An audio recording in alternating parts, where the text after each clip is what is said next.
এসো হে বৈশাখ এসো, এসো। নমস্কার। এই আগের সপ্তাহে 25শে বৈশাখ গেল।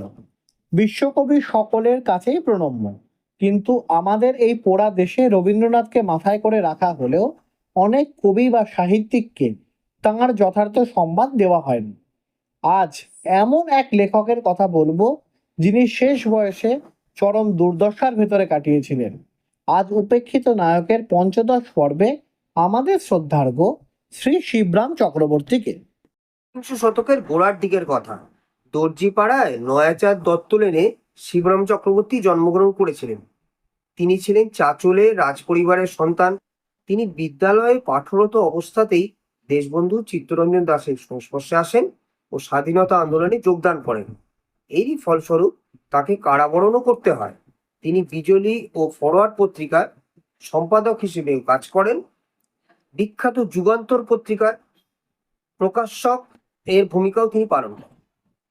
কিন্তু এর পরবর্তীকালে জীবনের বেশিরভাগ তার কাটে মুক্তারাম বাবু স্ট্রিটের মেজবাড়ি।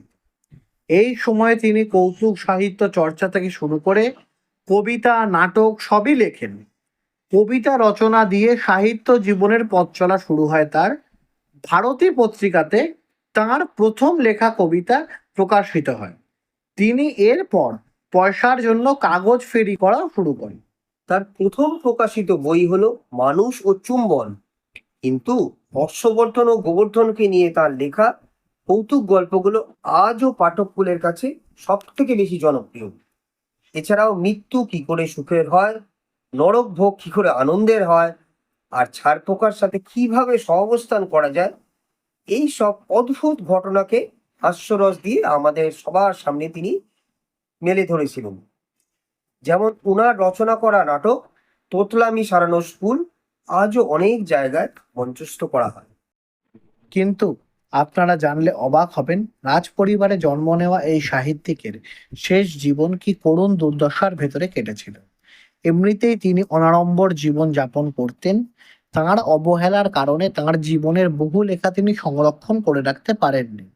তাঁর বহু মূল্যবান লেখা তিনি খইয়ে ফেলেছিলেন। হাস্য কৌতুক লেখা এই মহান লেখকের, যিনি সকলকে আনন্দ দিয়েছিলেন, তার শেষ জীবন যে এইভাবে দুঃখ, দুর্দশা ও চরম অর্থকষ্টে কাটবে তা বোধহয় কেউই কল্পনা করেননি। তিনি কোনো রকম সম্মান পাননি। হাস্য কৌতুক লিখতে লিখতে অদৃষ্ট তাঁর জীবনকেই যে কৌতুকে পরিণত করে তা বোধহয় তিনিও বুঝতে পারেননি। ফুটপাতেও রাত কাটাতে হয় একদা রাজ পরিবারের এই সদস্যটিকে। দিকে তৎকালীন সরকার কিছু যৎসামান্য মাসোয়ারা ব্যবস্থা করলেও তা ছিল নগণ্য। অতি দুর্দশাতে 1980 সালে তার জীবনাবসান ঘটে।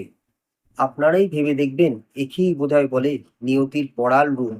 একদা রাজ পরিবারের সদস্য ও বিখ্যাত লেখক হওয়া সত্ত্বেও তিনি চিরকালই থেকে গেলেন অন্ধকারে। নমস্কার। নমস্কার। পুনশ্চ আপনারাই পরবর্তী পর্বে কার সম্বন্ধে জানতে চান কমেন্ট করে জানাবেন প্লিজ।